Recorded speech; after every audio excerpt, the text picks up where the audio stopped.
হায় রে মা খাদিজা, মা গো শুনেন কত না ইমান তাজা হয়ে যাবে। মা খাদিজা যেমন আমার নবীর চেহারা দেখা, খাদিজা ভাবছেন আল্লাহ আসমানের চন্দ্রতে দাগ আছে গো, কিন্তু এই ছেলের চেহারাতে কোনো দাগ পাওয়া যাবে না। জোরে বলুন।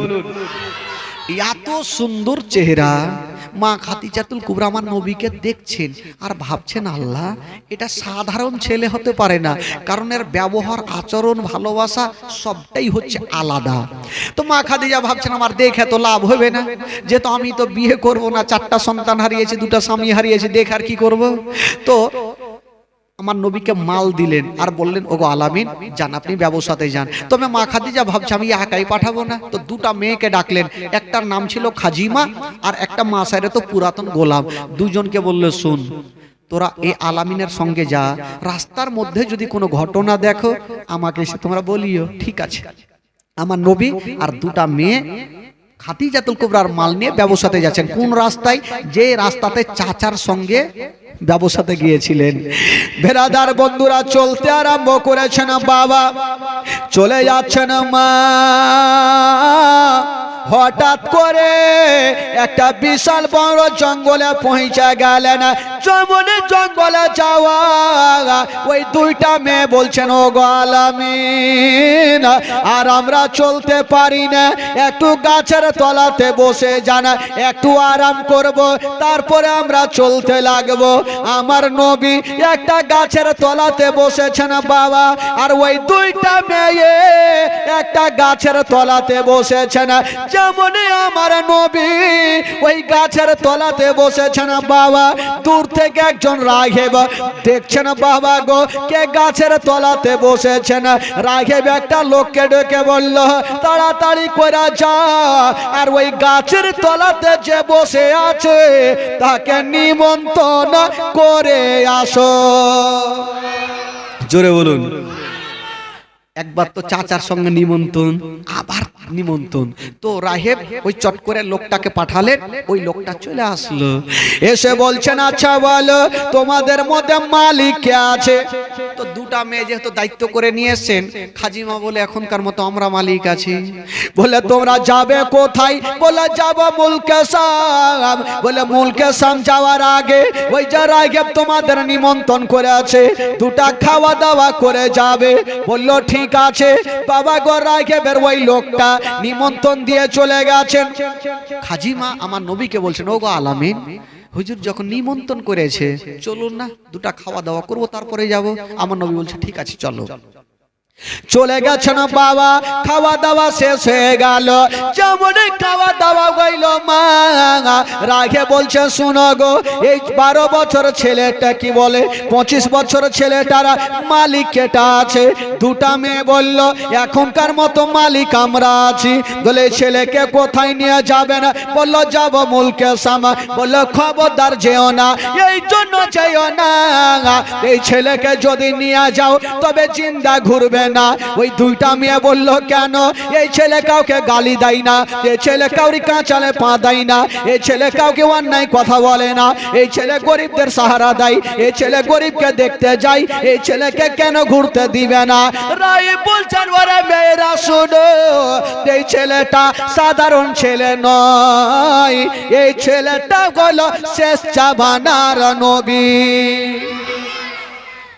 তো 2টা মেয়ে জিজ্ঞেস করছে ওগো রাহেব আমরা এত দূর থেকে আসলাম আমরা জানতে পারলাম না, আর আপনি এখানে বসে কি করে জানলেন এটা নবী? রাহেব চট করে বাবা একখানা পুরানা কিতাব বার করে নিয়ে আছেন আর বলছেন ওরে মেয়েরা এই যে দেখো আমাদের ধর্মের কিতাবে লেখা আছে এই ছেলেটা ওই গাছের তলাতে বসেছিল। ধর্মের কিতাবে লেখা আছে ওই গাছের তলাতে কেউ বসতে পারে না, ওই গাছের তলাতে যে বসেছে জিন্দা ঘুরেনি। ওরে মেয়েরা শোনো ওই গাছের তলাতে কোনো পশু পাখি যেতে পারে না, ওই গাছের তলাতে কোনো জিন ভূত যেতে পারে না, এইটা আমাদের ধর্মের কিতাবে লেখা আছে। ওই গাছের তলাতে যাবে কে? যিনি হবে শেষ জামানার নবী।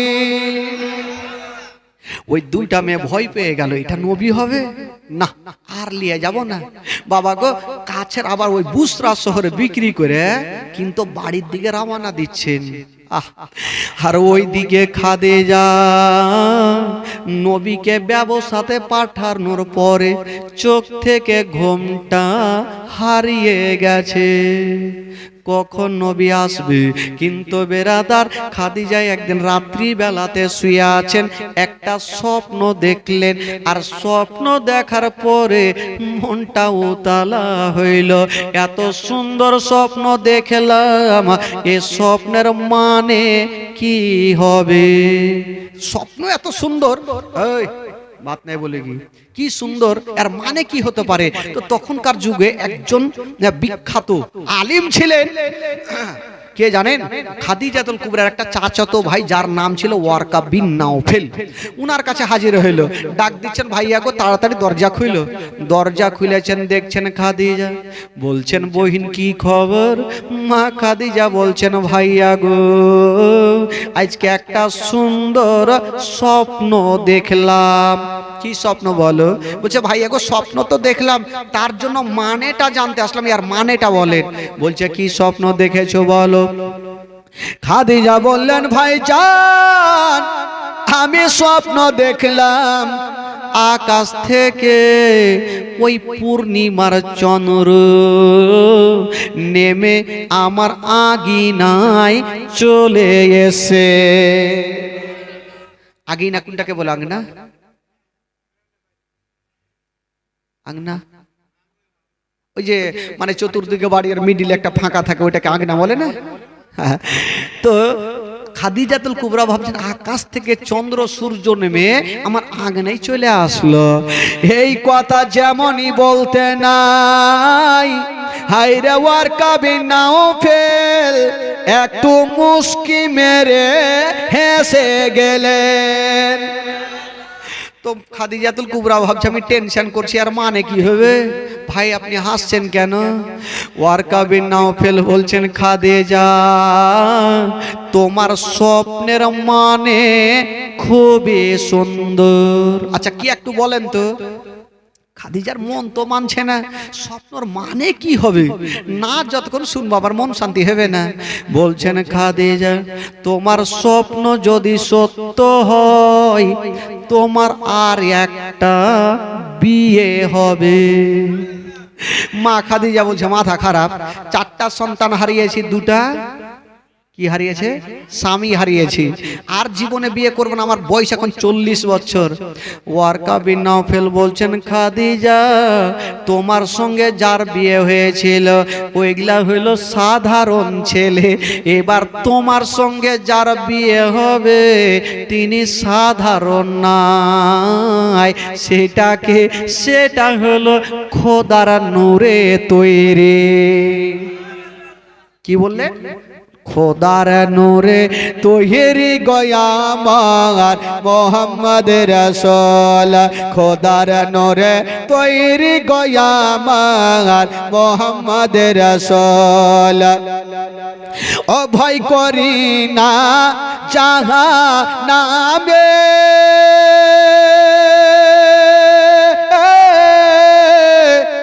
আগুন ডরাই নবীর নামের,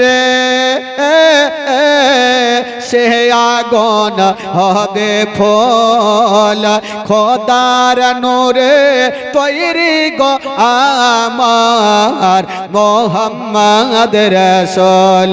তার কলেমা পড়তে গো মরা করব না রে ভোল, তার কলেমা পড়তে গো মরা করব না রে ভোল। ও নবী আমার পাকা কান্ডারে,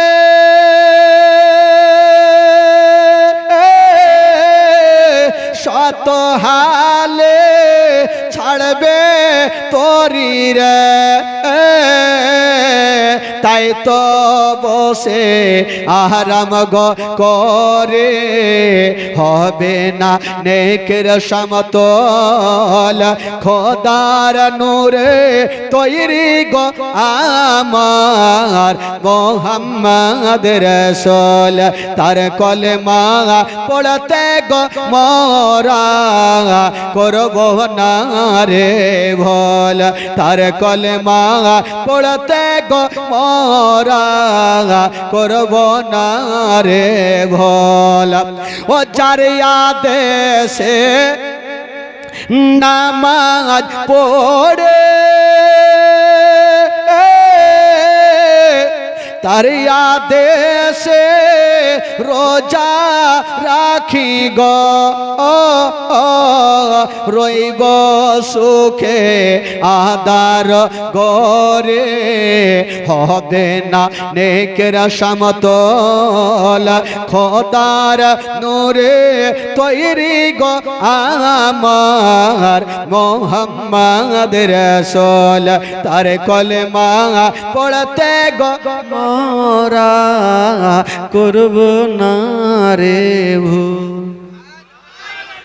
যার সঙ্গে তোমার বিয়ে হবে তিনি হবে খোদার নূরে তৈরি হায় রে মা খাদিজা ভাবছেন বিয়ে তো করতাম না যদি খোদার নূরে তৈরি হয় তবে বিয়ে করে নিব খোদার নূরে তৈরি পাবো যিনি হবে শেষ জামানার নবী বিহার ছাড়া যাবে কিন্তু খাদিজাতুল কুবরা ভাবছেন যিনি নবী যার আচরণ ব্যবহার দেখে সাক্ষী দিচ্ছে উনি নবী উনি তো আমারই মাল নিয়ে মুলকে সাম গেছে কখন আসবে জানা নেই কিন্তু নবী তো মুলকে সাম যায়নি অর্ধেক রাস্তা দিয়ে চলে আসছেন তবে মা খাদিজার চোখ থেকে ঘুমটা হারিয়ে গেল মা গো ওই খাদিজার চুল মোবারক বড় বড় ছিল চিরুনি হাতে নিয়েছেন বাবা একবার চুলগুলো আঁচড়াচ্ছে না একবার ছাদের ওপরে যাচ্ছে না একবার নিচে আসছে না আর রাস্তার দিকে তাকিয়ে তাকিয়ে দেখছেন নবী কখন আসবে একদিনের ঘটনা যেমনই ছাদে উঠেছেন বাবা আমার নবীর ওপরে নজর পড়ে গেল জোরে বলুন আমার নবীর ওপরে নজর খাদিজাতুল কুবরা বাপরে আর মন টিকে না সঙ্গে সঙ্গে নিচে আসলো সুন্দর জামা পরে আমার নবীর সামনে গিয়ে দাঁড়িয়ে গেল কিন্তু খাদিজা ভাবছেন আমার বয়স হলো কোথায় 40 বছর আর নবীর বয়স হলো কোথায় 25 বছর তো এই বিয়ের কথা আমি বলবো তো কেমন করে ই তো নবীর রাজে জীবনেও হবে না তো খাদিজাতুল কুবরা আমার নবীর সামনে গিয়ে দাঁড়িয়ে গেছেন মাথাটা নিচা করে দাঁড়িয়েছেন আর বলছেন ওগো আলামিন আপনাকে একটা কথা বলবো আচ্ছা কি কথা বলো আবার বলছেন ওগো আলামিন একটা কথা বলবো বাবা মুখটা ফুটে কিন্তু বুকটা ফুটে না বুক ফুটে কিন্তু মুখ ফুটে না যে বলবো তো কেমন করে আমার বয়স কোথায় 40 বছর আর নবীর বয়স 25 বছর বিয়ের কথা বলবো নবী হয়তো রাজি হবে না তো মা খাদিজাতুল কুবরা বিয়ের কথা বাবা বলতে পারলেন না একটা অন্য কথা বলে দিলেন কি কথা বলছেন ওগো আলামিন আপনি যে উটটাতে চেপে গিয়েছিলেন ওই উটটা অন্য জনকে ব্যবহার করতে দিব না আপনাকে আমি এমনিতে পুরস্কার দিয়ে দিলাম বিহার কথা আর বলতে পারলেন না নবী পুরস্কার নিলেন বেতন নিলেন আর বাড়ি চলে গেলেন কিন্তু খাদিজাতুল কুবরার নবীর মজিজা দেখে চোখ থেকে ঘুমটা হারিয়ে গেল আর মন মানে না করবো তো করবো কি দেখে আপনার মজেজা ভাগবতী মা খাদিজা সঁপে দিল জীবন আর যৌবন দেখে আপনার মজেজা ভাগবতী মা খাদিজা সঁপে দিল জীবন আর যৌবন কেমাল দৌলত জগ ছিল চরণে সব সপিয়া দিল আপনারে বানাইল আপন আল্লাহর নবী দয়ার নবী গো আপনি নবী আমার জীবনের জীবন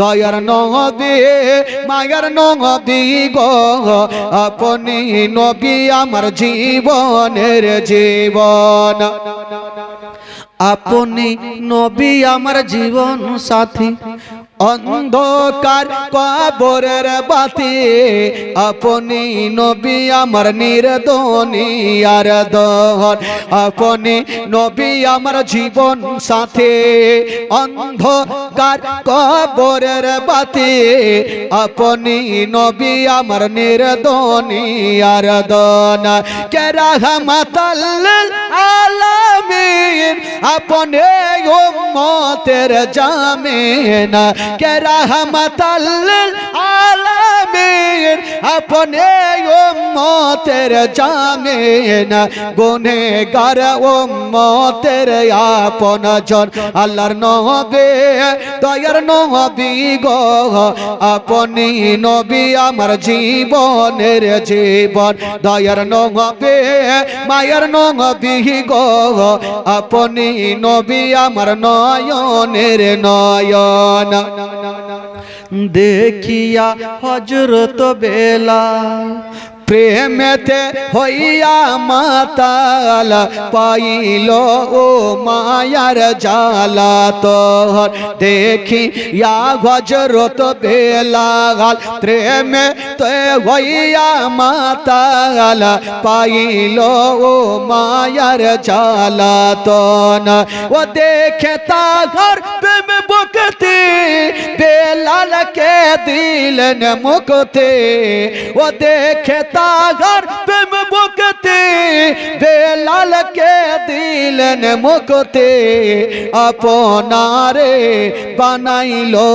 আপন আল্লাহর নবী দয়ার নবী গো আপনি নবী আমার জীবনের জীবন দয়ার নবী মায়ার নবী গো আপনি নবী আমার জীবনের জীবন দয়ার নবী মায়ার নবী গো আপনি নবী আমার জীবনের জীবন জোরে বলুন আরো জোরে হ্যাঁ কিছু লোককে দেখছি ঢুলছে কেন টাইম হয়নি ভাই ঘুমানোর মা খাদিজাতুল কুবরার আর মনটা মানে না চিন্তা করছে এই বিহার কথা কাকে দিয়ে পাঠাবো তো আইভি ঠিক করলো কি ঠিক করলো মানে ঘটক ঘটক বুঝলেন ঘটক কাকে বলে কি বলে আপনাদের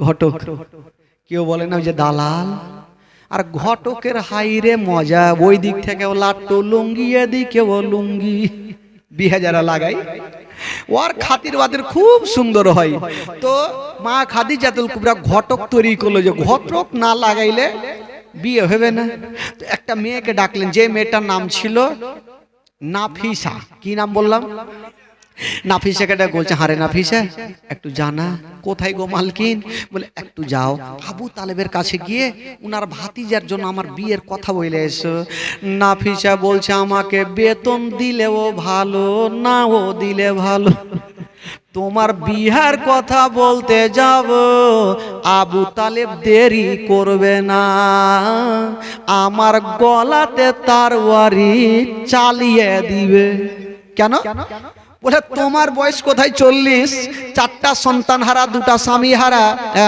আর ওই নবীর বয়স হলো 25 বছর তোমার বিয়ের কথা বলতে যে আমি নিজের গলা কাটাবো জিন্দেগিতে যাব না তো খাদিজা বলছে একটু জানা রে একটু দেখ না এই ছেলেরা কথা বলবি না বললাম না একটু জানা একটু বইলে তো দেখ তবে নাফিসা আজকে যদি তুই বিয়েটা লাগিয়ে দিতে পারিস তোকে আমি দাসীর জায়গাতে রাখবো না তোকে আমি আজাদ করে দিব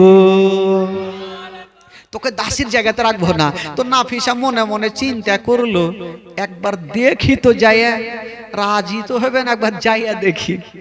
নাফিসা গেল, আবু তালেবের সামনে গিয়ে দাঁড়িয়ে গেল।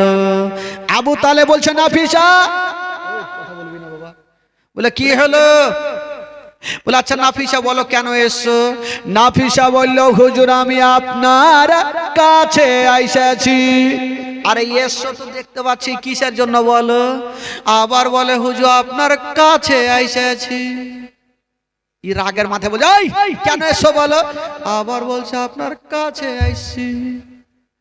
বাবা বুকটা ফুটে কিন্তু মুখটা ফুটে না।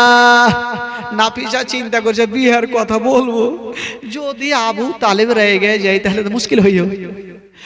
আবু তালেব বলছে নাফিসা আইসি আইসি বলো না, বলো কেন এসো? নাফিসা বলল হুজুর আপনার কাছে আইসি। বলো কেন? যেমনই বলতে যাবে নাফিসা পিছনে ঘুরে দেখছে কোন গুলখি আছে কিনা। গুলখি বুঝলেন? গুলখি ওই বাড়ির কি বলে আপনাদের ভাষা, কি বলে ওটাকে? হাল্লি, গাল্লি, ওই যে একটু জায়গা থাকে না গাল্লি। নাফিসা ঘুরে দেখছে যদি রেগে যায় তো কোনো গাল্লি আছে কিনা। যদি রেগে যায় তবে গাল্লি দিয়া পালিয়ে যাব। আবু তালেব বলো নাফিসা বলো। নাফিসা হিম্মত করে চিন্তা করছে করবো তো করবো কি, না বললে তো ফের হবে না, বলতেই হবে।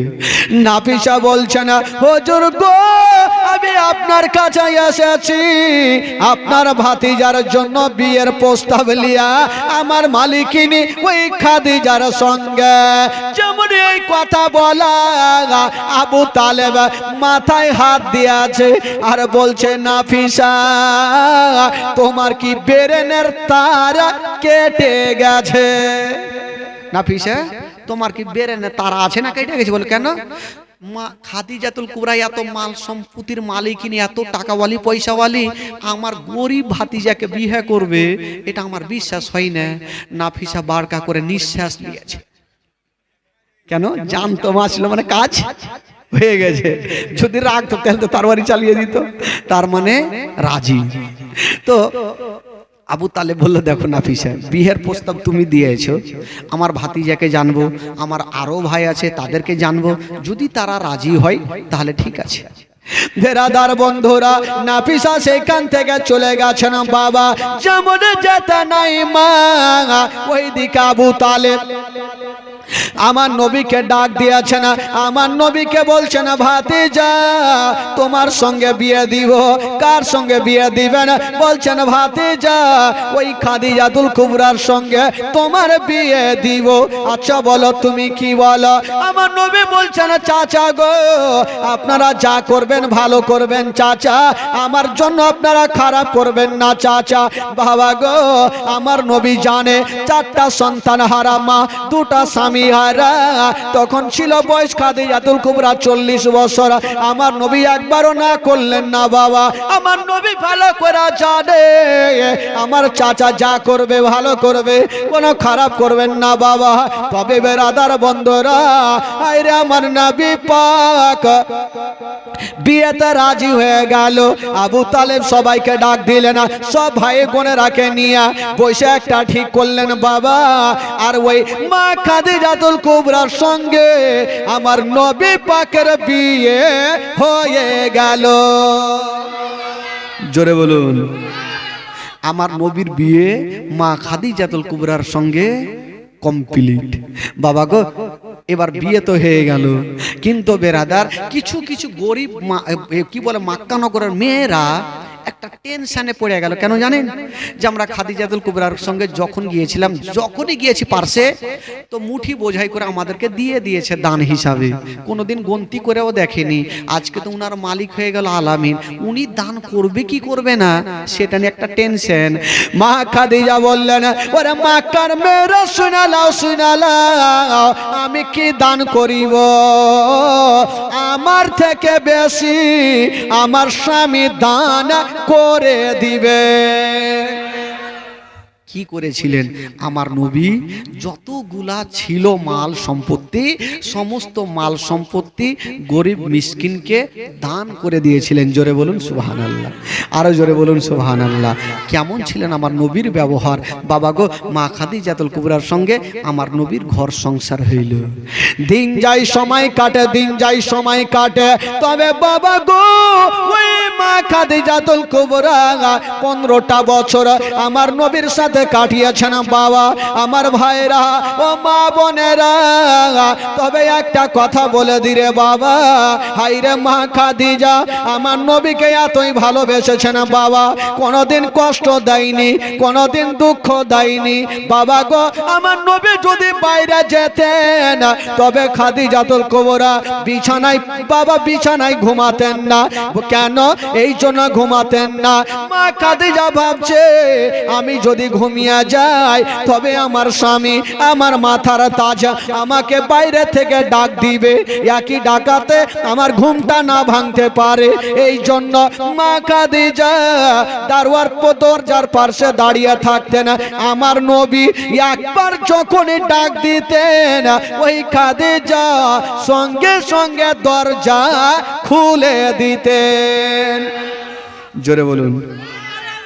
আজকাল যদি আপনি বিবিকে 10 বার ডাক না দেন তো ওর ঘুমই ভাঙবে না। স্বামী রাগ করলে তো কি, আর না করলে তো কি। আমার নবী জিজ্ঞেস করছেন, খাদিজা তোমাকে একবার ডাকাতে তুমি চট করে উঠে যাও, তুমি কি ঘুমাও না?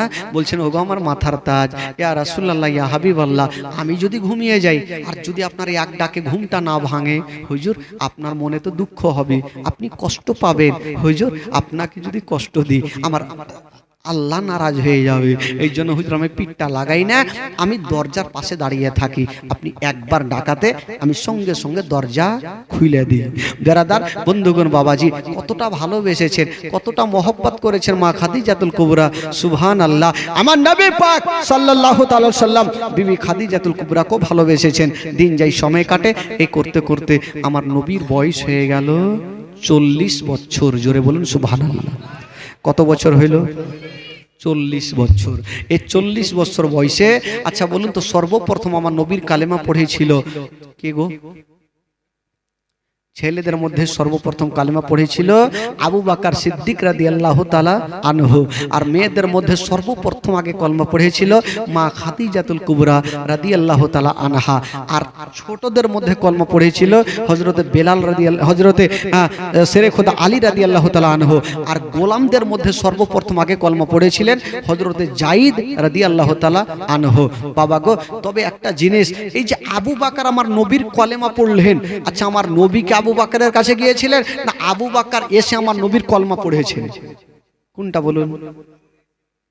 আমার নবী গেছেন, আবু বকর এসে নবীর কাছে? তখন তো কলমা প্রচার চালু ছিল না, তখন তো কলমা জানতক না, লোক বুঝতক না। 40 বছর বয়সে আমার নবীর উপরে কোরআন শরীফ নাজিল হতে লাগলো। এই করতে করতে আমার নবী কালমা প্রচার এবার শুরু করবে 40 বছর বয়সে। ইসলাম ইন্নাদ দিনা ইনদাল্লাহিল ইসলাম, ইসলাম ধর্ম চালু করবে। আমার নবী পাক সর্বপ্রথম আবু বকরকে কালমা পড়িয়েছেন। কি করে? মারাত্মক ঘটনা শুনেলেন বেরাদার, ঈমান তাজা হয়ে যাবে। তবে বেরাদার আসুন একবার ঝুমঝুম করে আগে দুরূদ পাক পড়ুন। আল্লাহুম্মা সাল্লি আলা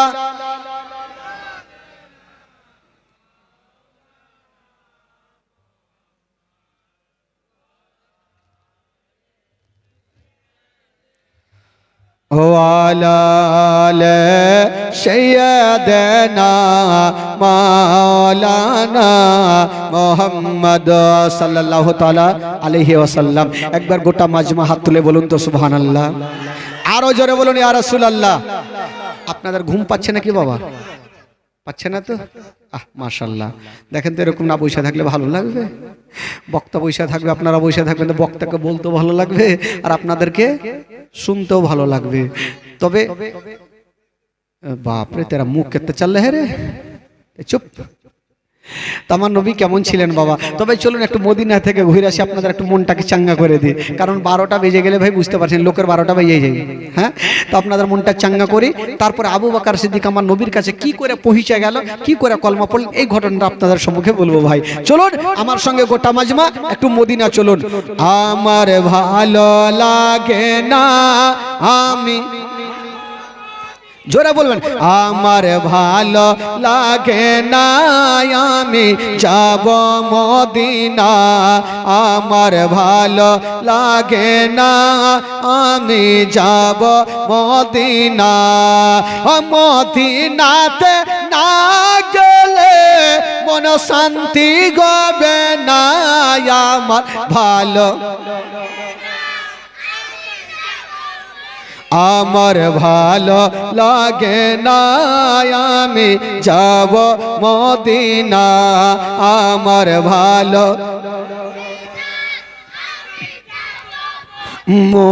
মনে আছে যে আশা নবী গো হবে তোমার সঙ্গে দেখা, মনে আছে যে আশা নবী গো হবে তোমার সঙ্গে দেখা, ওগো পাখির মতো থাকে তো ডানা, পাখির মতো থাকে তো ডানা, উড়ে যাব মদিনায় আমার ভালো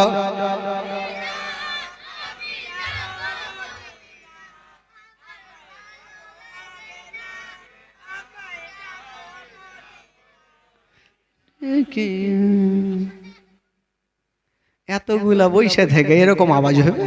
হ্যাঁ, এতগুলা হাড্ডা হাড্ডি সব বৈশা আছেন বাবা, আওয়াজ করতে হবে, গোটা মাজমা জোরে পড়তে হবে, তাহলে না। মদিনা যাওয়ার ইচ্ছা নেই নাকি আপনাদের? যাদের মদিনা যাওয়ার ইচ্ছা আছে একটু হাত তুলে দেখান, যাদের ইচ্ছা আছে। সবারই তো আছে। আচ্ছা, যাদের ইচ্ছা নাই একটু হাত তুলেন দেখি। হ্যাঁ, সবারই তো ইচ্ছা আছে ভাই। কিছু লোক হাত তুলছে না যে বাপরে টাকা নাই তো ফের কেমন করে মদিনা যাব। টাকা লাগবে না ভাই, কি লাগবে? দিল। যার দিল আছে তার মদিনা আছে, যার দিল নাই তার নসিবে মদিনাও নাই বাবা গো। চলুন একটু মদিনা গোটা মাজমা একটু আমার সঙ্গে পড়ুন।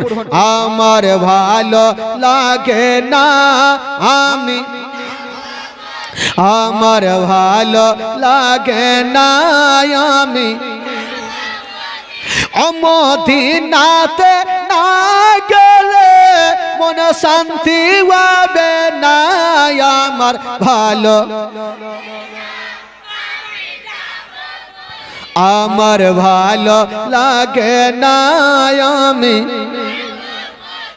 পাঁচ ওয়াক্ত নামাজ যারা করিবেন আদায়, পাঁচ ওয়াক্ত নামাজ যারা করিবেন আদায়, ও নামাজ না পড়িলে পরে নেকি মিলবে না, আমার ভালো লাগে না আমি যাব মদিনা, আমার ভালো লাগে না আমি যাব মদিনা, আমার ভালো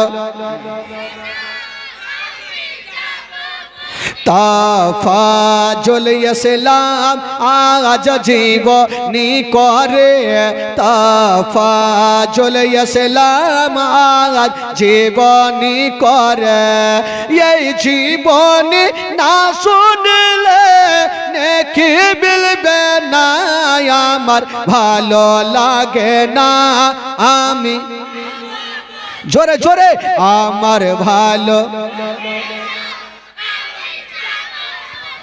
একবার মোহব্বতে বলে দিন সুবহানাল্লাহ, আরো জোরে বলুন সুবহানাল্লাহ, মোহব্বতে বলুন হাত তুলেন ইয়া রাসূলুল্লাহ ইয়া হাবিবাল্লাহ মাশাআল্লাহ। এবার শুনেন ভাই, আবু বকর আমার নবীর কাছে কি করে গেলেন আর কি করে কলমা পড়লেন। নবীর বয়স কত বললাম? কে বলছে 40? কত বয়স? 40 বছর বাবা গো। তো সর্বপ্রথম আবু বকর যে আমার নবীর কলমা পড়লেন, আবু বকর সিদ্দিক একজন সঙ্গের সাথীকে নিয়ে ব্যবসা করার জন্য মুলকেশম রওনা দিয়েছেন। চলে যাচ্ছেন যেতে যেতে একটা বিশাল বড় জঙ্গলে রাত লাগলো। আবু বকর বলছে, ভাই রে, এখানে কোনো যদি বাড়ি ঘর পেতাম একটু রাতটা কাটাতাম, সকাল হলে এখান থেকে চলে যেতাম। তো বাড়ি পাবো কোথায়? গোটা জঙ্গলে খুঁজতে খুঁজতে একটা বিশাল বড় বিল্ডিং দেখা গেল। তো চলো বাড়িতে থাকবো, কিন্তু বাড়িতে থাকলে মালিকের কাছে পারমিশন নিতে হবে। তো বাড়ির বাদশা তার বাড়ির বাইরে কি বলে যে একজন গোলাম শুয়ে আছে আর জোরে জোরে নাক ডাকছে। তো আবু বকর বলছে, ভাই ওই গোলামটাকে একটু জাগাও। ওই লোকটাকে হিলাইছে বাবা, মৃত্যু ব্যক্তি যেমন ফুটবলের মতো গড়ে, ও গড়ছে, ঘুমটা ভাঙে না। আবু বকর বলছে, একে মারো জোরে ধাক্কা, না হলে আর ঘুম ভাঙবে না। দিয়েছে জোরে ধাক্কা, যেমনই ঘুমটা ভাঙলো গো। ওই গোলামটা তার বাড়ি নিয়ে উঠে গেল। যে ঘুম ভাঙাইলো ওকে জিন্দা রাখবো না, তার বাড়ি নিয়ে তো উঠেছে ভাই। এবার গোলামটা জিজ্ঞেস করছে, এই আপনারা কে আছেন গো? এত সকাল সন্ধ্যা একটু আগে ঘুমালাম, আপনারা ঘুমটা কে ভাঙলেন? আবু বকর বলছে, ভাই রাগিও না, আমরা এসেছি একটু থাকার জায়গায় চাইছি, একটু দিবে না? ওই গোলামটা বলছে, দেখো ভাই, আমি 22 বছর থেকে চাকরি করি, আমার মালিক জীবনে কাউকে বাড়ির ভিতরে জায়গা দেয়নি, আর আজকে আমিও জানি জায়গা দিবেন না। তো বলছে, একটু জিজ্ঞেস করো না, তোমার মালিক যদি আমাকে একটু থাকতে দেয় একটু থাকবো। গোলামটা কোনো মতে মালিকের কাছে যাবে না, বলে না বাঁশ থেকে বেশি কি কহে ওটাকে, কমচি নাকি? আপনাদের খোট্টাতে কমচি বলছে, কামচি, কমচি না কামচি, বাঁশ থেকে বেশি কামচি দাঁড়। তো কি করব, গোলামটা যাবে না রে। আর দুইজন বলছে, ভাই রে, রাতের বেলা কোথায় যাব, কোথায় বাঘ ভুল্লুক খাবে জানি না, একটু জল তোমার মালিককে বলো না, তোমার মালিক যদি থাকতে দেয় তাহলে একটু থাকবো। গোলামটা বলছে, আমি জানি থাকতে দিবে না, তবে একবার যাচ্ছি বইলে আসছি। ওই গোলামটা গেলেন বাবা ভিতরে, গিয়ে বলছেন, ওগো আমার মালিক, আপনাকে একটা কথা বলবো, দুটা লোক থাকার জন্য এসেছে, একটু জায়গা চাইছে। বলে এক কাজ করো, যে দুটা লোক বাইরে আছে তাদেরকে জিজ্ঞেস করো তাদের বাড়ি কোথায়। ওই গোলামটা চলে আসিল, হ্যাঁ গো আপনাদের বাড়ি কোথায়? বলো মক্কা নগর। এই কথাটা ওই গোলামটা বাদশাকে গিয়ে বলছেন। বাদশা চেয়ারে বসে আছেন, বলছেন, ও গো বাদশা নামদার, যেই দুইটা লোক এসেছে ওই দুইটা লোকের বাড়ি হইল মক্কা শরীফে। যেমন কথা বলে ওই বাদশা চেয়ারে থাকলো না, চেয়ারে ছেড়ে দাঁড়িয়ে গেল। মক্কা নগরের কথা শুনে বাদশা চেয়ার থেকে দাঁড়িয়ে গেল। গোলামটা চিন্তা করছে, কারেন্টে হাত দিলে শর্ট মারে, ই মক্কার কথা বলে আমি দাঁড়াইলো কেন, কারণটা তো কিছু বোঝা যায় না। ই চট করে বলে, এক কাজ করো, যে দাঁড়িয়ে আছে জিজ্ঞেস করে তার নামটা কি। গোলামটা গিয়ে বলছে, না হ্যাঁ গো আপনার নাম কি বলো? বলছে, আমার নাম হলো আবু বকর সিদ্দিক। এই কথাটা বাদশাকে গিয়ে বলছেন, ও গো বাদশা নামদার, যেই লোকটা দাঁড়িয়ে আছে তাদের মধ্যে একজনের নাম হলো আবু বকর। যেমনই আবু বকরের নামখানা শুনেছে ওই বাদশা চেয়ার থেকে দূরে চলে গেছে। গোলামটা চিন্তা ভাবনা করছে, কারণ তো কিছু বোঝা যায় না। বাদশা কি বলে, মক্কার নাম নিলাম, চেয়ার থেকে দাঁড়ালো, আবু বকরের নাম নিলাম, চেয়ার থেকে দূরে গেল, এখন যে কুণ্ঠে যাবে জানি না। এবার ওই বাদশা বললো, ওরে গোলাম, দেরি করো না, তাড়াতাড়ি করে যাও আর দুটা লোককে ইমার্জেন্সি ভিতরে ডাকো। গোলামটি আগে বলছে, হুজুর আপনাদেরকে ভিতরে ডাকছে। তো আবু বকরের সাথে যে লোকটা ছিল বলছে, হুজুর আমি যাব না। বলে কেন? যে বাদশা জীবনে বাহিরে জায়গা দেয় না, ও ভিতরে ডাকছে, তার মানে মার্ডার করবে, আমি যাব না। দূর পাগলা ডাকছে, চল। ভিতরে চলে গেছে না বাবা। আবু বকর নিচে বসতে যাবে, বাদশা বলল, ও আবু বকর, তোমাকে নিচে বসতে হবে না, তোমার জন্য এই ভিআইপি চেয়ারখানা ছেড়ে দিলাম, তুমি চেয়ারে বসো। আবু বকর চিন্তা ভাবনা করছি, খাতির বাতির কেনা করছে যে কোন রকম তো চেয়ারে বসেছে।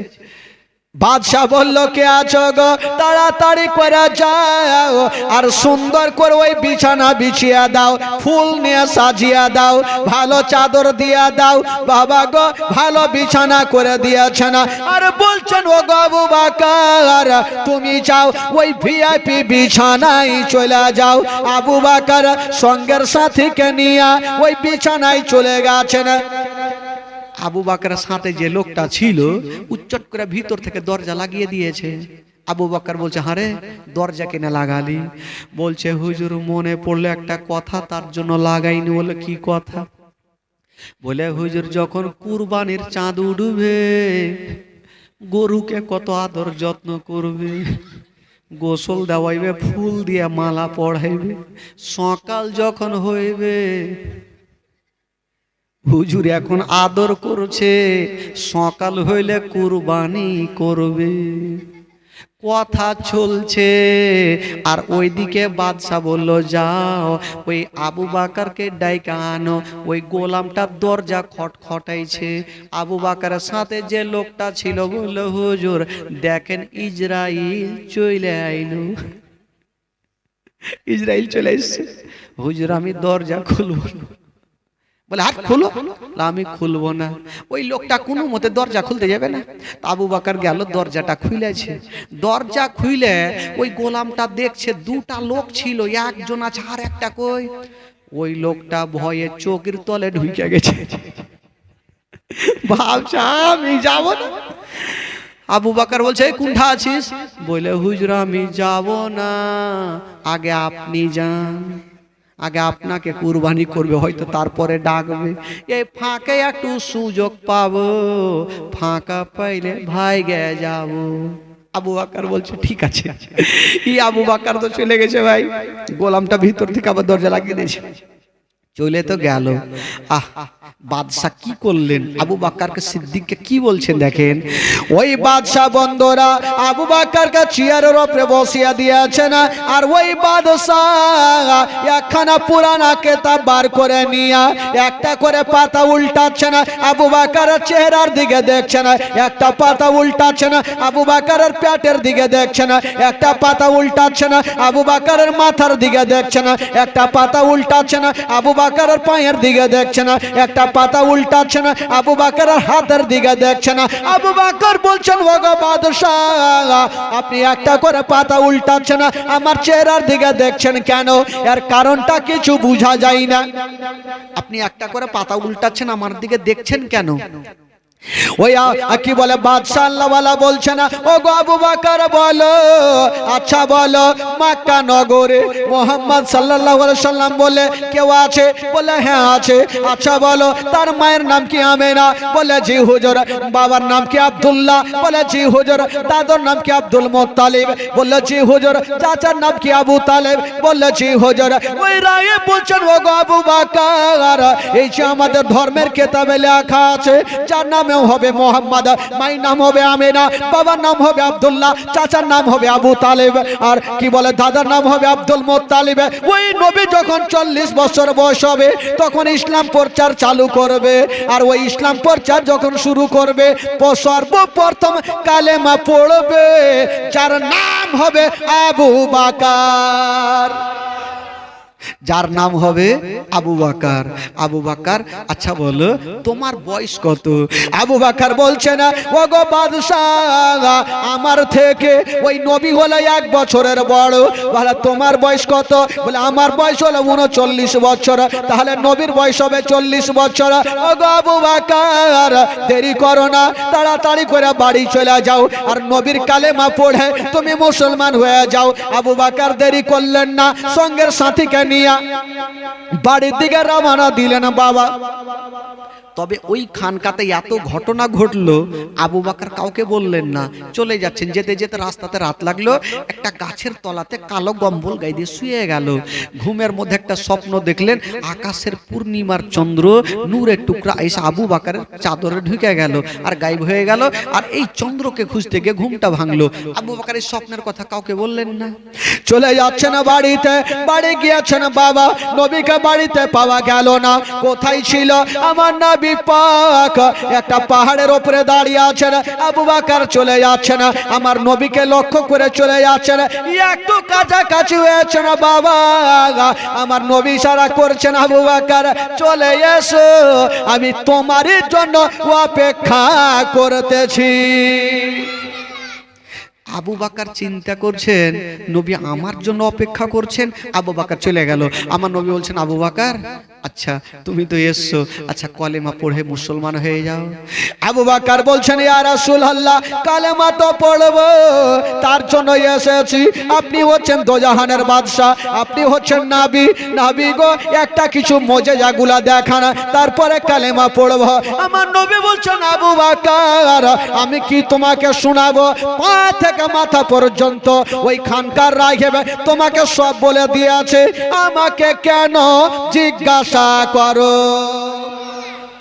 আবু বকর চিন্তা করছে, রাহিব বাদশা আমাকে এত কথা বললো, নবী মক্কাতে বসে জানলে কি করে? আমার নবী বলছে, আবু বকর সত্যি বললাম তো? বলে হ্যাঁ রাসূলুল্লাহ। এবার তুমি কলমা পড়ে নাও। আবু বকর বলছে, নবী গো পড়বো, আর একটা কিছু বলেন না, ঈমান তাজা হয়ে যাবে। ঠিক আছে বলে দিয়েছি।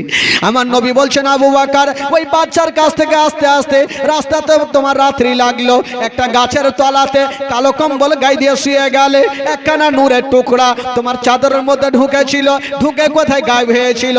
এই স্বপ্ন দেখেছো কিনা বলো? যেমন এই কথা বলা আবু বকর কাঁপতে আরম্ভ করলো।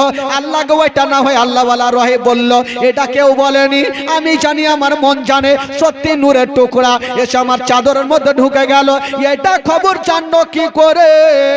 ইনি গবে শেষ জামানার নবী।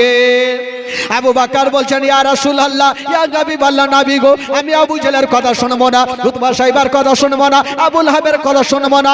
ইয়া রাসূলুল্লাহ আপনার মধুমাখা কালেমা শরীফ আমাকে পড়িয়ে দিন। আমার নবী মুস্তাফা সঙ্গে সঙ্গে বাবা গো মধুমাখা কালেমা শরীফ আবু বকরকে পড়িয়ে দিলেন। লা ইলাহা ইল্লাল্লাহ, জোরে লা ইলাহা আকলা ইলাহা ইল্লাল্লাহ, আকলা ইলাহা আকলা ইলাহা ইল্লাল্লাহ মুহাম্মাদুর রাসূলুল্লাহ সাল্লাল্লাহু আলাইহি ওয়াসাল্লাম। আল্লাহুম্মা সাল্লি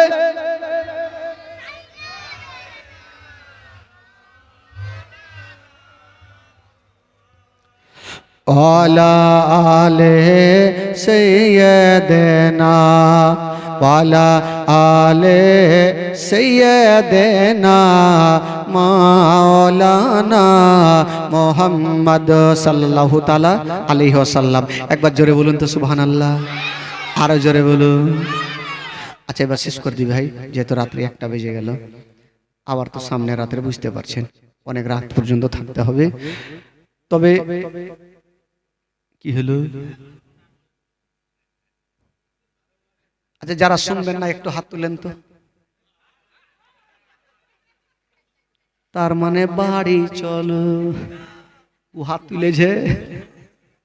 আচ্ছা যারা শুনবেন একটু হাত তুলেন, যারা শুনবেন একটু হাত তুলেন। যারা হাত তুলেছেন 100 করে টাকা নিয়ে আসেন। হ্যাঁ 100 করে লাগবে, নিয়ে আসেন চট করে দেখি। হ্যাঁ উঠান, পকেটে হাত ভরেন। একটা ভাই তো আসেন, চট করে আসেন, 100 টাকা নিয়ে আসেন। দেরি করিয়ে না ভাই, তাড়াতাড়ি নিয়ে আসেন। শুভ কাজে দেরি করতে নাই বাবা। 100 টাকা জুটলো না? হ্যাঁ নবীর মাহফিলে হাত তুলেছেন, 100 করে টাকা সবাই নিয়ে আসেন চট করে দেখি। নিয়ে আসেন দেখি 100 করে টাকা। এ খালা তেল লোকা শেষ কাহা যাকি গে ভাই, এই যে 100 টাকা চলে আসলো। जल्दी देगे खाला कुछ दे ना गे। हाँ कुछ दे, पैसा नहीं देने से होगा। लेका लेका হ্যাঁ, পিছন থেকে হবে না, সবাই তো হাত তুলেছে পিছনে, লিয়ে আসেন, চট করে লিয়ে আসেন, দেরি করিয়ে না, তাড়াতাড়ি করে লিয়ে আসেন। 100 টাকা, দুটা আসলো মাত্র, হাত তো সবাই তুলেছেন, 10টা 50টা 100টা লোক তুলেছেন, আর হবে না? লিয়ে আসেন, চট করে লিয়ে আসেন, 100 করে টাকা, একটু চট করে লিয়ে আসেন। বেরাদরান ইসলাম বন্ধুগণ, আর আমার মা বোনেরা তো ওরা বুঝে গেছে যে কালকে তো দান করতে হবে। আজকে খালা দিলেন না দিলেন, কালকে টাকা সকাল বেলাতে ব্যাংকে লাইন ধরে নিবেন, টাকা তুলে নেবেন সকাল সকাল, ব্যাংকে লিঙ্ক থাকবে কি থাকবে না জানি না, সকাল সকাল তুলে নেবেন আর গোচ্ছা ভরে টাকা নিয়ে চলে আসবেন, ব্যাগ ভর্তি টাকা যেন আসে খালা। বেরাদরান ইসলাম বন্ধুগণ, তবে আসুন, যখন আবদার করেছেন একটা ছোট্ট করে ঘটনা বলবো, ঘটনা বলে বিদায় নিব।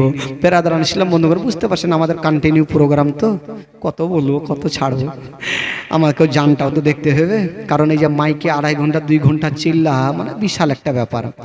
তবু সব হচ্ছে আল্লাহর রহমত, আপনাদের দোয়া আশীর্বাদ, গোটা পশ্চিমবঙ্গে ঘুরছি।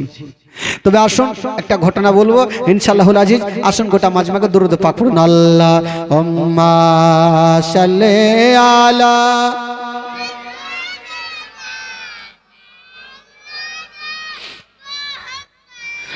ওয়ালা আলে সাইয়্যিদিনা ওয়ালা আলে সাইয়্যিদিনা মাওলানা মুহাম্মদ সাল্লাল্লাহু তাআলা আলাইহি ওয়াসাল্লাম। একবার হাত তুলে বলুন তো সুবহানাল্লাহ, গোটা মাজমা বলুন ইয়া রাসূলুল্লাহ। টাটকা হয়ে থাকবেন তাহলে না। হ্যাঁ বেরাদার বন্ধুগণ, এবার একটা দুঃখের বায়ান শুনেন, একটু কলেজা ফাটবে, চোখের পানি ঝরবে, মাগো একটু শুনেলেন খানা। জীবনী বহু শুনেছেন মা, এই মৌলানা তাফাজ্জুলের জীবনী শুনেন, ঈমান তাজা হয়ে যাবে। যখন আবু বকর সিদ্দিক কালেমা পড়ে মুসলমান হলেন, আমার আল্লাহ বলছে নবী গো, এবার তুমি ডাইরেক্ট ইসলামের দাওয়াত দাও, আর চুপে চুপে নাই, ডাইরেক্ট ইসলামের প্রচার করো। আমার নবী একদিন একটা পাহাড়ের উপরে উঠে একটা ডাক মারলেন। আজকাল যদি বিচার হয় তো বাড়ি বাড়ি গিয়ে বলতে হয়, কিংবা মাইকে বলতে হয়, বাড়ি বাড়ি গিয়ে বলতে হয় আজকে বিচার আছে, সবাই চলে আসবেন। আগে তো ছিল না, একটা উঁচা পাহাড় ছিল, উঠে ডাক মেরে দিত, সবাই বুঝে যেত আজকে বিচার আছে, সবাই এক জায়গাতে চলে আসতো। তো সেদিন আমার নবী ডাক দিয়েছেন আর সবাই চলে এসছেন। আমার নবী একটা পাহাড়ে দাঁড়িয়ে আছেন, আর এই রকম লোকজন চুপচাপ বসে আছেন, কেউ কোনো কথা বলে না, সবাই চুপচাপ বসে। আমার নবীর আপন চাচা, যার নাম কোরআনের পাতায় লেখা আছে আবু লাহাব, আবু লাহাব উঠে বলছেন ভাতিজা, আচ্ছা বলো, এই খালাই কথা বলি না, খালি একটু দাঁড়ান। আবু লাহাব বলছেন ভাতিজা, আচ্ছা তুমি কেন ডেকেছো, কোনো কারণ তো আছে, তুমি কেন ডাকলে বলো। আমার নবী বলছেন চাচা গো, আমি বলবো, বলার জন্য তো ডেকেছি চাচা। আচ্ছা বলুন তো চাচা, আমি কোনোদিন আপনাদের মিথ্যা কথা বলেছি? সবাই বলল না, তুমি কোনোদিন মিথ্যা কথা বলোনি। বলে চাচা গো, আজকে একটা কথা বলে আপনারা মানবেন? সবাই বলে হ্যাঁ, কেন মানবো না, তোমাকে আলামিন বলে জানি, সত্যবাদী বলে জানি, তুমি যাই বলবে তাই মানবো। আমার নবী বলছেন চাচা গো, আমি যদি বলি যে পিছনে একটা দল শত্রু আপনাদের সঙ্গে মারামারি করতে চাই, এই কথা বলে আপনারা মানবেন? সবাই হাত তুলে বলছে হ্যাঁ ভাতিজা, তুমি যাই বলে মানো, সবাই মেনে যাবো। আমার নবী দেখছেন আমার চাচার আমাকে এত মানা মানে, তবে ইসলামের দাওয়াতটা দিয়ে দিই, আর আমি প্রচার করে দিই, আমি হলাম শেষ জামানার নবী।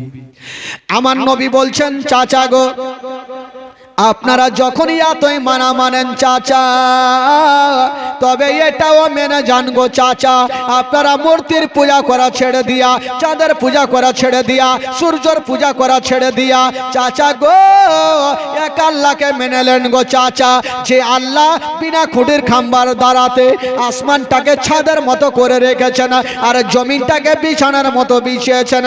চাচা গো, আমি হলাম শেষ জামানার নবী, আমাকে নবী মনে মেনে নেন চাচা, কালেমা পড়ে মুসলমান হয়ে যান চাচা। মুখের কথা মুখেই থাকলো। আচ্ছা বলুন তো ভাই, আমার নবী ইসলামের দাওয়াত দিলেন, কোনো গালি দিয়েছেন ভাই? কোনো খারাপ কথা বলেছেন? কোনো খারাপ কথা বলে? আমার নবী দাঁড়িয়ে আছেন বাবা, কিন্তু কেউ কোনো কথা বলে না মা। আমার নবীর আপন চাচা আবু লাহাব মিডিল জায়গা থেকে উঠে গেল। বাবা গো, আমার নবী ভাবছেন আল্লাহ, এই কার বাচ্চা কাঁচা একটু নিয়ে যাও, নিয়ে যাও, নিয়ে যাও, নিয়ে যাও, লিয়ে যান খালা, লিয়ে যান, চট করে লিয়ে যান। যান, কানাই না বাবা গো, সবারই কান ওই দিকে যাচ্ছে, কানতে গেলে একটু জীবনে একটু ডিস্টার্ব হবে। আমার নবী বলছেন, আমার চাচা হয়তো আমার মনের কথা বুঝতে পেরেছে, আমার চাচা হয়তো দাঁড়াচ্ছে, কিন্তু আবু লাহাব আমার নবীর কলমা পড়ার জন্য দাঁড়ায়নি, আমার নবীর দিকে আসলো না। আবু লাহাব যেন পিছনে উঠে চলে গেছে। আবু লাহাব মনে মনে বলল, আমার ভাইয়ের বেটা আজকে নিজেকে নবী দাবি করেছে, আজকে ভাতিজাকে আমি জিন্দা রাখবো না। হায় রে, আবু লাহাব একখানা শক্ত পাথর নিয়েছে আমার নবীকে মারার জন্য, পাথরখানা পিছনে হাতটা করে চলে আসেন বাবা। হাজার হাজার লোকজন বসেছিল, আবু লাহাব ভাতিজার কাছে চলে আসে না। আমার নবীর মনের ধারণা, আমার চাচা হয়তো আমার মনের কথা বুঝেছে, আমার চাচা কলেমা পড়বে। আমার নবী ইশারা করে ডাকছে, চাচা গো চলে আসেন। কিন্তু বেরাদার আবু লাহাব কাছাকাছি হইল। যেমনই কাছাকাছি হইল মা, ওই পিছনের পাথরখানা নিয়া আমার নবীর দিকে নিশানা করে এত জোরে চালিয়ে দিয়েছেন বাবা, এত জোরে চালিয়েছেন বাবা। ওই পাথর কানা গতি বেগে ছুটে গেল, ওই পাথর কানা আমার নবীর হাতে লাগলো না, পায়ে লাগলো না, ওই পাথর কানা গিয়া আমার নবীর কপালে লেগে গেল। যেমনই কপালে লেগেছে মা, হায় রে আমার নবী দাঁড়িয়ে থাকতে পারলেন না, মা বলে যেন জমিনে পড়ে গেল।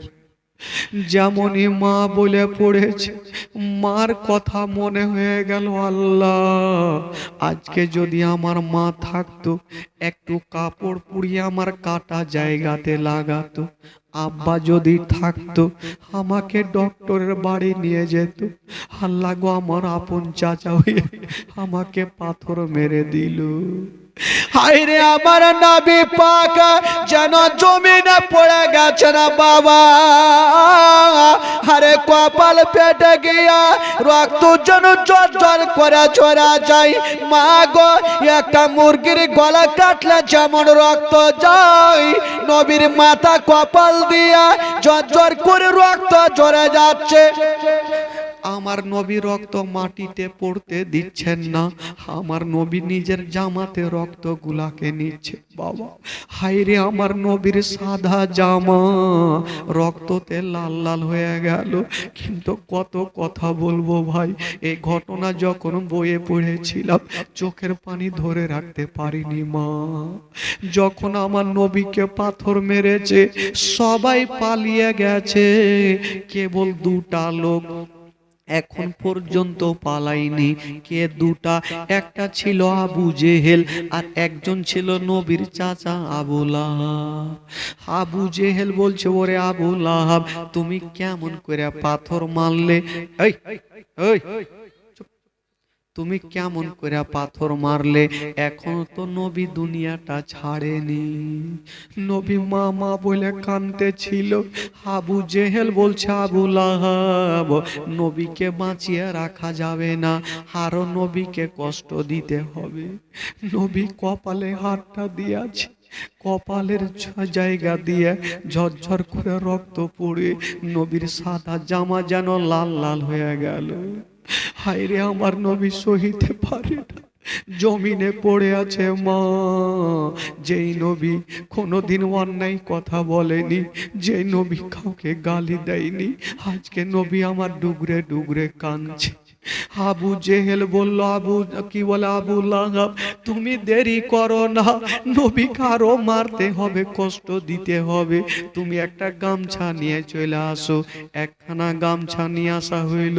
ওই গামছা খানা কি করেছিল মা, আবু জেহেল দৌড়িয়ে গেল, নবী জমিনে পড়ে কাঁদছিল, আর আবু জেহেল ওই গামছা খানা নিয়ে আমার নবীর গলাতে এই মতো ফাঁস দিয়েছে বাবা। আর বলছে ওরে আবু লাহাব তুমি একদিকে টান দাও আমি একদিকে টানবো, নবী কষ্ট পাবে, তখনই নবী ইসলাম প্রচার করা ছাড়বে। আবু লাহাবের ময়া হইল না, দয়া হইল না, ভাতিজা বলে একটু দিলটা কাঁপলো না। আবু লাহাব একদিকে ধরে টান দিতে লাগলো, আবু জেহেল একদিকে টান দিতে লাগলো। আমার নবী বাবা গো কাউরি গলা যদি চাপা যায় মা দেখবেন চোখের গোড়া অন্ধকার হয়ে যাবে। আমার নবী কথা বলতে পারে না, যখন টান দিচ্ছেন বাবা আমার নবী ইশারা করছে হাতের চাচা গো ছেড়ে দাও, চাচা আমি আর সহ্য করতে পারি না। আবু জেহেল বলছে ভাতিজা রে আমি তোমাকে জিন্দা রাখবো না। হায়রে নবী মুস্তাফা যেই নবী না বলে আসমান জমির সৃষ্টি হতো না, যেই নবী না বলে পাহাড় পর্বত সৃষ্টি হতো না। ওই নবী পাক বাবা গো চাচাকে ইশারা করে বলছেন চাচা গো আমাকে ছেড়ে দেন চাচা, আমার দুনিয়াটা অন্ধকার হয়ে যাচ্ছে চাচা। আবু লাহাবের দিলে ময়া হয় না, আমার নবীর গলাতে ফাঁস দিয়ে যখন এত জোরে টানছে ভাই আমার নবী আর সহ্য করতে পারে না। কে আমার নবীকে বাঁচাবে? দূর থেকে আবু বাকার সিদ্দিক নবীর কালমা পড়নেওয়ালা আবু বাকার দূর থেকে দেখে নিয়ে দৌড়িয়ে চলে আসলো, দুইজনকে দুই দিকে ছুটিয়ে দিল, দুইজন চলে গেছে। আর আবু বাকার আমার নবীকে টেনে বুক খানে লাগিয়েছে।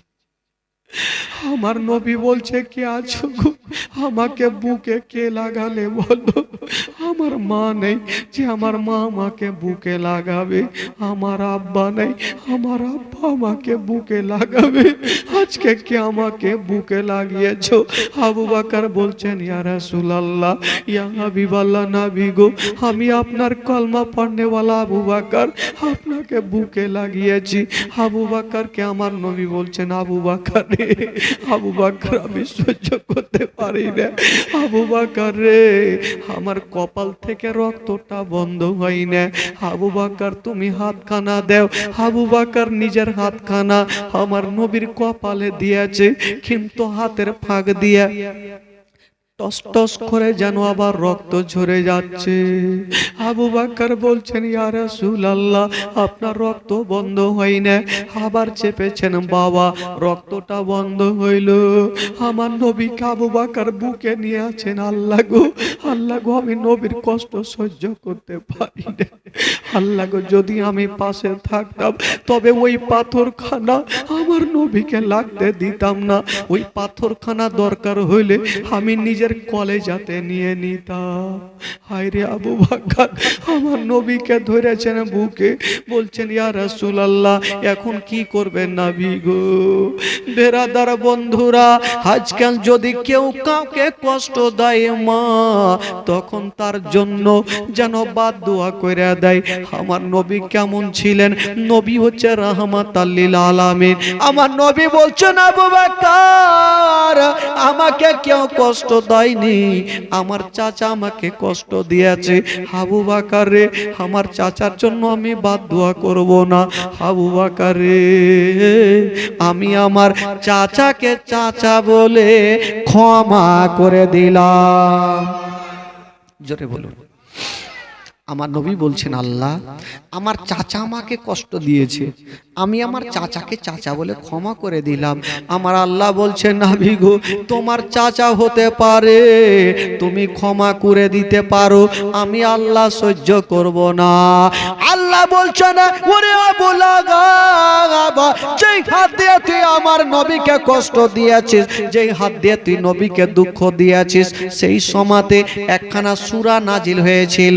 যারা 5 ওয়াক্ত নামাজ পড়ে অনেকের সূরাটা মুখস্থ আছে, 30 পারা সূরা তাব্বাত ইয়াদা আবি লাহাবি ওয়া তাব্বা মা আগনা আনহু মালুহু ওয়া মা কাসাবা। এর মানে হলো ওরে আবু লাহাব যেই হাত দিয়ে তুই আমার নবীকে কষ্ট দিয়েছিস, যে হাত দিয়ে তুই আমার নবীকে পাথর মেরেছিস, তোর হাত দুইখানা ধ্বংস হয়ে যাবে, তোর মাল সম্পত্তি টাকা পয়সা সব ধ্বংস হয়ে যাবে, কিছুই কাজে আসবে না। বাবা গো, আজকাল যদি কেউ কাউকে কষ্ট দেয়, আচ্ছা বলুন তো তার জন্য কি কেউ ভালো দোয়া করবে ভাই?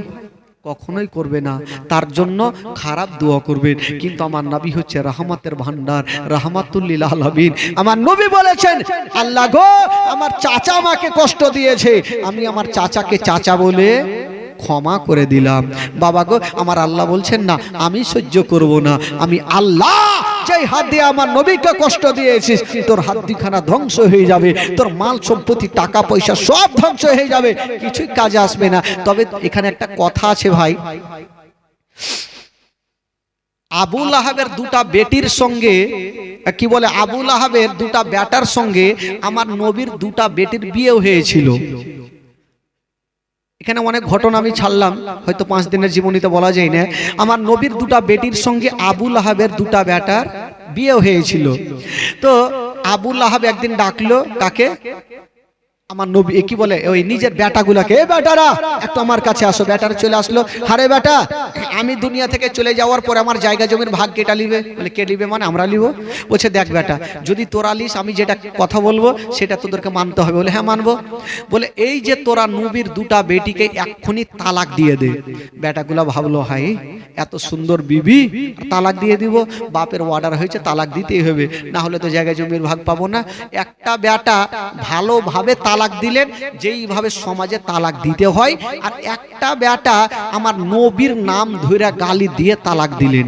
দুটা বেটি কানতে কানতে আমার নবীর দরবারে হাজির। আমার নবী বলছেন বেটি কি হয়েছে বলো? বলছেন আব্বা গো আপনার জামাই তালাক দিয়ে দিয়েছে আব্বা। আমার নবী বলছেন বেটি রে তালাক দিয়েছে মা, তবে মা তুমি চিন্তা করো না, আমি তোমার আব্বা এখনো বেঁচে আছি রে মা, আবার তোমাদের বিয়ে দিয়ে দেব মা, তোমরা কান্দিও না। বাবা গো এই কথা বলে দোনো বেটিকে সান্ত্বনা দিয়ে রেখেছেন বাবা, দোনো বেটিকে সান্ত্বনা দিয়ে রাখলেন। তবে আমার নবী লক্ষ্য করে দেখছেন একটা বেটি সব সময় হাসি খুশি, আর একটা বেটির চোখের পানি শুকাই না, কেন জানে সব সময় কাঁদছে। আমার নবী ডেকে বলছেন হারে বেটি তোকে তালাক দিয়েছে মা, তার জন্য কি তুই কাঁদছিস? বেটি বলছেন আব্বা গো সেটার জন্য আমি কাঁদি না, আব্বা গো আমাকে তালাক দিয়েছে আমার কোনো দুঃখ নাই, কিন্তু যখন তালাক দিয়েছিল আপনার নাম ধরে গালি দিয়ে তালাক দিয়েছিল, এই গালিটা যখন আমার মনে চলে আসে তখনই আমার চোখ দিয়ে পানি ঝরে। আমার নবী কাউরির জন্য বাদদুয়া করে না, সেদিন আমার নবীর জবান থেকে একটা কথা বেরিয়ে গেল, বেটি রে যাও যাও রে বাঁচাও, আমাকে যে গালি দিয়েছে তোমাকে যে তালাক দিয়েছে ওই ব্যক্তিকে একটা জঙ্গলের বাঘে ধরে খাবে। আচ্ছা বলুন আমার নবীর যে জবান থেকে যেই কথাটা বের হবে সেটা পূর্ণ হবে কি হবে না ভাই? আরো জোরে বলুন হবে কি হবে না? আমার নবীর জবান থেকে বেরিয়ে গেল আবু লাহাবের বেটাকে একটা জঙ্গলের বাঘে ধরে খাবে। বাবা গো ঠিক এই কথাটা আমার নবী যা বললেন এই কথা আবু লাহাবের কানে চলে গেল। আবু লাহাব মনে মনে করলো আমার ভাতিজা তো যেটা কথা বলে হয়ে যায়, আমি জিন্দেগিতে বাঘকে আমার বেটাকে খাইতে দিব না। তুই কতদিন আলমারিতে ভরে রাখবি, রাখ না, জিন্দেগিতে বাঘ ছাড়বে না। দুনিয়ার কথা মিথ্যা হবে, আমার নবীর কথা মিথ্যা হবে না। বাবা গো আমার নবী পাক সাহেবে লাউলাকের মুখ থেকে যেটা কথা বেরিয়ে গেছে সেটা পূর্ণ হবেই হবে। তবে আবু লাহাবের বেটাকে কি করে বাঘে খেয়েছিল কালকে বলবো ভাই, আজকার বলবো না। বেরাদার বন্ধুগণ হায়াত বাকি মুলাকাত বাকি, সকলে দাঁড়িয়ে যান আর সালাত সালাম পড়ুন। ইয়া নবী সালাম